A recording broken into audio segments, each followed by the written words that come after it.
சர்வீஸ்ல எத்தனையோ கல்யாணத்துக்கு சமைச்சிருக்கிறேன்டா. நாக்குல எச்சு உருமா இப்படி ஒரு வாசனையை பார்த்தது இல்லடா. சமையல்ன்றது போடுற பொருளை மட்டும் இல்லடா, போடுற பொருளை மட்டும் இல்ல, கை பக்குவத்துல இருக்குதுடா, கை பக்குவத்துல இருக்குது. தேங்க்யூ புரிஞ்சுதா? சொல்லுங்க சிவா, என்ன இது? முகூர்த்தத்துக்கு நேரம் ஆச்சு, எல்லாரும் நாங்க தேடிட்டு இருக்காங்க, நீ இங்க சமையல் பண்ணிட்டு இருக்க. புடிங்க, நீ முதல்ல வா. டே என்ன மாதிரி கிரேட் குக்கோட கல்யாணத்துக்கு வரவங்களாம் சாப்பாடு சூப்பரா இருக்கும்னு ஹை எக்ஸ்பெக்டேஷனோட வருவாங்க. அவங்கள ஏமாத்தலாமா? அதான் நானே சமைக்கிறேன். சமையல் எப்ப வேணாலும் பண்ணிக்கலாம், ஆனா கல்யாணத்தை முகூர்த்த நேரத்துல தான் பண்ணும். வா, நீ முதல்ல. யோ உப்பு அள்ளி கொட்டாரே, கம்மியா கொட்டியாயோ? பொண்ணு அழிச்சுனாங்க. ஓம் ஸ்ரீ சிவா, அருணாவை காணோம். வயசு தெரியக்கூடாதுன்னு கண்ணாடி கழட்டி வச்சிருப்ப, போட்டுட்டு பாரு அருணா தெரியவா. நீ எதையுமே சீரியஸா எடுத்துக்க மாட்டேன், இத பாரு.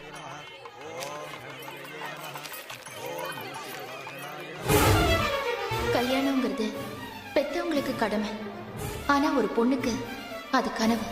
மத்தவங்க கடமை முடியணுங்கிறதுக்காக ஏன் கனவை கழிச்சுக்க நான் விரும்பல. எனக்கு கணவரா வரப்போறவரு ஒரு டாக்டராவோ இன்ஜினியராவோ இருக்கணும்னு நான் ஆசைப்படல. அதே நேரத்துல ஒரு சமையல்காரனுக்கு கழுத்தை நீட்ட நான் விரும்பல. அதனால நான் போறேன், என்னை மன்னிச்சிடுங்க அருணா.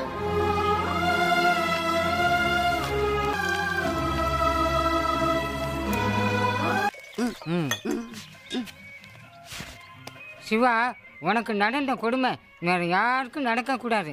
அந்த ஆண்டவன் தான் உனக்கு தைரியத்தை கொடுக்கணும்.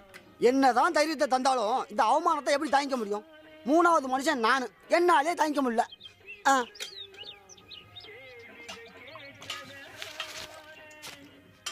இந்த எதுக்கு? தாங்க முடியலன்னு சொன்னியே, விஷம் குடிச்சிட்டு சாவு. ஓடி போனது உன் மாமா பொண்ணு, நான் எதுக்கு கவலை பண்ண விஷம் குடிச்சு சாகணும்? அதே தான் நானும் கேட்குறேன். என் மாமன் பொண்ணுக்கு இந்த கல்யாணம் பிடிக்கல, வேண்டான்னு போயிட்டா. அதுக்கு நான் எதுக்கு கவலை பண்ணணும்? என்ன பேசுற நீ? டே சொட்ட, போன எலெக்ஷன்ல நீ ஆளுங்கட்சிக்கு ஓட்டு போட்டியா எதிர்கட்சிக்கு ஓட்டு போட்டியா? எதிர்கட்சிக்கு தான். டெல்லியில் இருக்கிற வாஜ்பாய் ஆத்தூர்ல இருக்கிற இந்த சொட்டையன் ஓட்டு போடலன்னு சாப்பிடாம தூங்காம ஒன்று நினைச்சு கவலைப்படுவாரா? டேய் சரவணா, இங்க வாடா. என்னண்ணே? இவனுக்கு முருகனை பிடிக்கும், உனக்கு ஆஞ்சநேயரை பிடிக்கும், எனக்கு பாபாவை பிடிக்கும். கடவுள்லயே இவரை பிடிக்கும் இவரை பிடிக்காதுன்னு பிரிச்சு வச்சிருக்கிறோம். நான் ஒரு சாதாரண மனுஷன். என் மாமன் பொண்ணுக்கு எனக்கு பிடிக்காம போனதுல ஆச்சரியம் ஒன்றும் இல்லை. அது அவளுடைய ப்ராப்ளம், என்னோட ப்ராப்ளம் இல்லை. இதுக்கு நான் அதுக்கு வருத்தப்படணும்? இப்போ சொல்லு, கவலைப்பட வேண்டியது நானா இல்லை என் மாமன் பொண்ணா? நிச்சயமா சத்தியமா அந்த பொண்ணு தான். அப்புறம் இப்படி டீ கடையில் உட்காந்துக்கிட்டு வெட்டியா ஊர் நியாயம் பேசுறதுனால தான் குடிக்க தண்ணி கூட இல்லாமல் இருக்கும். போய் வேலையை பாருங்க. சிவாவுக்கு அது ஒரு நல்ல சேஞ்சா இருக்கும். அவன் படிச்ச கேட்டரிங் படிப்புக்கு இந்த ஊர்ல பேர் சமையல்காரன். இதுவே அவன் சென்னையில் வந்து ஒரு 5 ஸ்டார் ஹோட்டலில் ஒர்க் பண்ணா அதுக்கு பேர் செஃப். மறுபடியும் அவனுக்கு ஒரு நல்ல வாழ்க்கை கிடைக்கும். போயிட்டு வரேன். அவனை நல்லபடியா வளர்த்து படிக்க வச்சு கடைசியா இவ்வளவு பெரிய அவமானத்தை தேடி தந்துட்டனே ஆண்டவா.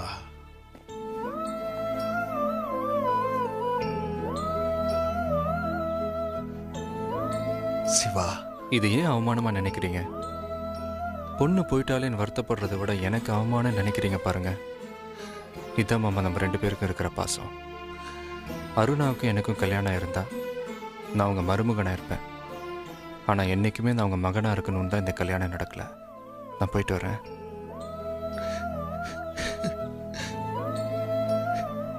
நீ இருந்தது எங்களுக்கு ஆறுதலாக இருந்துச்சு. இல்லை மாமா, என்னை பார்க்குற ஒவ்வொரு நிமிஷமும் நீங்கள் வருத்தப்படுவீங்க. கொஞ்ச நாள் பிரிஞ்சு இருந்தா நடந்தது உங்களுக்கு மறந்துடும். அதனால தான் போகிறேன்.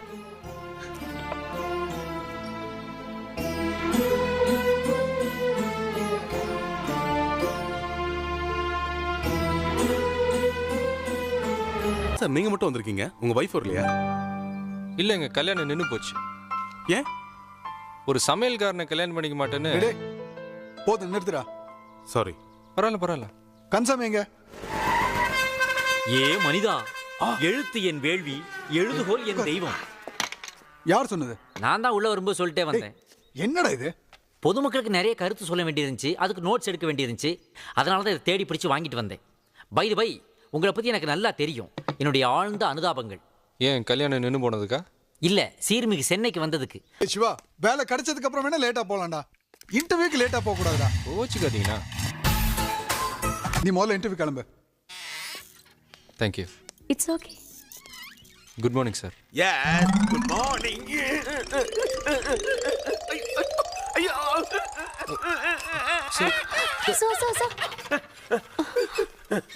தேங்க்யூ. நான் வேணும்னு தான் செஞ்சேன். அது ஒரு style. Who are you? Sir நான் இன்டர்வியூக்கு வந்திருக்கேன். ஏன் சர்டிஃபிகேட்ஸ். ஓ சிட் டவுன். Thank you sir. என்னங்க இது ஆச்சரியமா இருக்கு? ஏய் சார் என் சர்டிஃபிகேட்ஸா? இல்லை உங்களை மாதிரி யூத் எல்லாம் டாக்டர் இன்ஜினியர்னு படிக்க ஆசைப்படுவாங்க. நீங்க என்னடா பிஎஸ்சி ஹோம் சயின்ஸ் படிச்சிருக்கீங்களே. டாக்டர் இன்ஜினியருக்குலாம் என்னைக்காவது ஒரு நாள் ரிட்டையர்மெண்ட் உண்டு.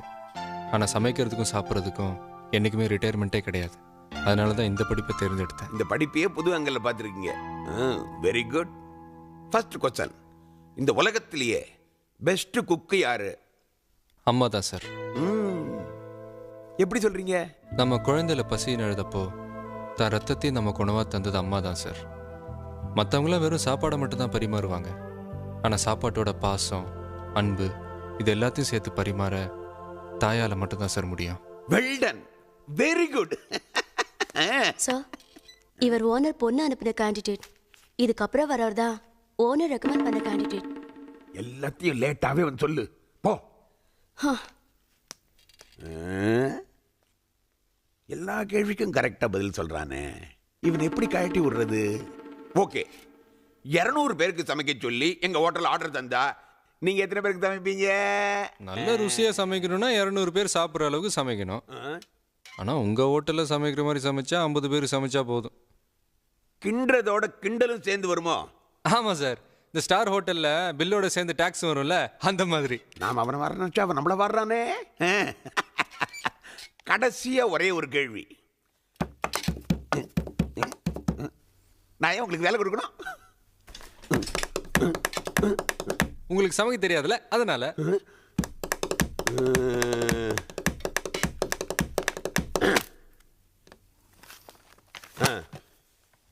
எந்திரி எந்திரி, வெளியே போ, கெட் அவுட். சார் இவ்வளோ நேரம் நீங்க என்ன கேள்வி கேட்டீங்களே, நான் உங்களை ஒரே ஒரு கேள்வி கேட்கலாமா? தாராளமாக கேளு. சார் இந்த வாசல்ல கட்டி தொங்க விடுற திஷ்டி பூசணிக்கா மாதிரியே இருக்கீங்களா, அது எப்படி சார்? ரொம்ப புகழற. தேங்க்யூ. ரெண்டுமே எதுக்கும் உதவாது.